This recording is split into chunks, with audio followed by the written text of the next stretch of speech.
Hello, it's Natalie from Odd Page Society. Welcome. Let's get into this. I have come to the stage with this journal where I am now ready to put the signatures into the actual journal cover. I posted a video earlier that showed how I sewed in signature number 1, and then off camera I sewed in signature number 2 and number 3. So these are all ready to go. It is a little bit wider when sitting that way than the book, but it sits down this way quite nicely. The reason why I'm doing it this way, if you've seen the other video, is that I can hide my strings, and I can also make sure that on the other side of my journal cover you don't see the sewing, which is a preferred method of mine. Not always, but sometimes. So when I get to this stage in my journal, the first thing that I want to make sure is that I have everything on the front cover done to my satisfaction. So in this case, I'm a little unhappy with that, but I'm working my way kind of mentally through fixing it. And everything else here, I'm happy with. I'm not going to be poking anything through this cover. The reason why that's important is because if you do poke it through, you want to be able to make sure that you can cover it in the end. This spine extends on either side, and we're going to use double-sided tape to adhere it down to the middle of the spine here. In addition, I'm going to use some liquid tape just to give us a little bit of extra wiggle room. I have a piece that goes over to cover on this side, and I have a piece on the other side, which I'll probably do in another video, just to keep this nice and short. I'm going to use some tape from scrapbook.com. I either ordered this because I wanted a thicker piece of tape from them, or I may have gotten it as a freebie just in one of their orders. So I'm not sponsored by anybody. I self-support my craft habit. Okay, so I put my book kind of up in this direction, and then what I want to do is I want to line up my double-sided tape to the corner of my paper, and I want to move it all the way kind of down to the end. There is a little bit of room with it where if you don't get it exactly flush, you can kind of move it or twist it one way or the other. Then, this is a little awkward, but then I take my scissors and I like to cut as close as I possibly can to the paper. Sometimes I will angle, as in this case, my scissors, so that you're almost cutting your tape at like a 45-degree angle, and then you're making sure that there's no overhang on your paper. You can take a bone folder. This is my preferred bone folder. It's from Lawn Fawn. It's a Teflon bone folder. I just like the feel of it, and I find that it's blunt enough that it works really well here. Like, it's gotten a few dings in it over the years, as they do, but I just burnish this down. The reason why I'm burnishing it so well is because this is the part of the book that's going to have the most amount of strain. And then if you can find the in between your signatures, typically when I'm sewing mine in, there does tend to be a bit of a gap in between them because they're far skinnier towards the part, like towards the creased side of your signature than the ending side of your signature. So you just want to make sure you get in there nice and good, and then you can tell kind of how far it extends by looking at it this way. It's a little bit harder to get it kind of firmed up if you go on this end because you're not burnishing into as solid of a surface. If I wanted to get rid of these strings, I can. They don't cut super well, so you just have to make sure that they're nice and tight. And then I can do the other side. So when you're using double-sided tape, it comes in a lot of different widths. It looks like for this one that the width is actually going to exceed past this. So if I put it on, I then have to go through the trouble of taking it off and cutting it, which makes my scissors all gummy. So instead, I'm just going to double layer it. So I'm going to take the release paper off like so, and just fold over the release paper because I don't want to take it off the whole way. There's just a larger risk of it being really sticky and getting, well, it's really sticky. So there's a larger risk of it getting stuck down somewhere that you don't want it to be stuck down. If that happens, you can use undo on most surfaces, but it is such a pain that it's better just to be careful. So we're going to do the exact same thing on this side that we did on the other side. We'll just start by kind of lining it up with a little bit of a gap on the front on the corner. And then this is stuck because I opened it up a bit much and I wasn't paying attention to the end. That's okay. Before you burnish it, it's usually pretty easy to peel off, as you will see.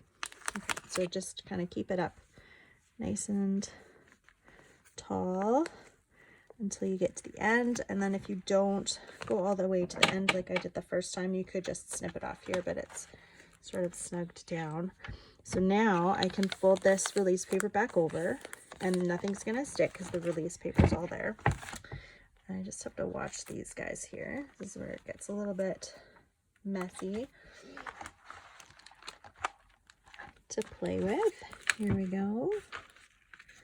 Okay, so if I don't want my signatures in the way, I just move them out of the way and then cut on that angle again. You can also go with your finger just to kind of feel if it's extending past or not. It is easier to get rid of it and like snip it off now than if you wait until after it's on your project. Then you really have to worry about like using a craft knife or maybe an adhesive remover, but it's challenging because of the way that the adhesive is. So we'll just make sure we get our burnishing in. When you're doing this, similar to when you're sewing your signatures in, you just want to make sure that the orientation is correct before you put it down. If you use a liquid adhesive while doing this, you won't be able to take it off with undo. So if you're concerned that you're not going to get it down properly, keep that in mind. If you're using liquid adhesive, there's no coming back from it once it's dried. I pre-creased the paper on this, and so we just want to make sure that we kind of re-crease the release paper and then make sure that the orientation of our signature book is kind of up properly, and then we're tucked in here, and then I want to just make sure, okay, so that's the top there, and then there's the bottom there. This fits still quite well. All right, now when I do this, it's often really nice to have a surface that has like an angle on it that I can set things into. For example, this little scoreboard has a bit of a groove there. If I put this underneath the surface that I'm working on, like my cover, and I put my cover into the corner, and then I can fold my cover over, just kind of move that down. It's going to be a lot easier for me to get this into the corner and kind of down solidly the way that I want it to, instead of doing it free form. So just move that so it's a bit more centered for you guys to see. The first thing I'm going to do is I'm going to take release paper off of number 1. I'm going to hold this down a little bit with my fingers. I'm going to make sure that this is still in the corner and that it hasn't moved. And then I'm going to line this up. There's a bit of a gap on the bottom compared to the top. And I'm just going to press them together. I'm going to fold this over to make sure that it's kind of working the way I need to. I can remove this now, press that down, and then just make sure, okay, how am I doing for movement in my book? And by movement, I mean, okay, this is gonna open, okay, this way. Those are lined up there, not too badly. If any ephemera falls out, just take it out because it's, at this point, not needed. And then this goes over here and is folding okay. And then this, okay. So now you can remove this release paper, and we're just gonna take it off from the top. If you lift this up, it'll pull off easier. And because most of this is already secured, you just need to, from the bottom, kind of come on up and press with your hand. It's tricky to see with the angle. And then you just make sure these get snugged in together. And then that this folds over. And there we go. Our signatures are in. Our book opens nicely. So we can look at, okay, so how do our pages open up? Am I happy and satisfied with that? There's a nice spot here that we can decorate with. This signature has a lot of room for additional decorating, and we've got some room in our spine, so that's great. So you have that there.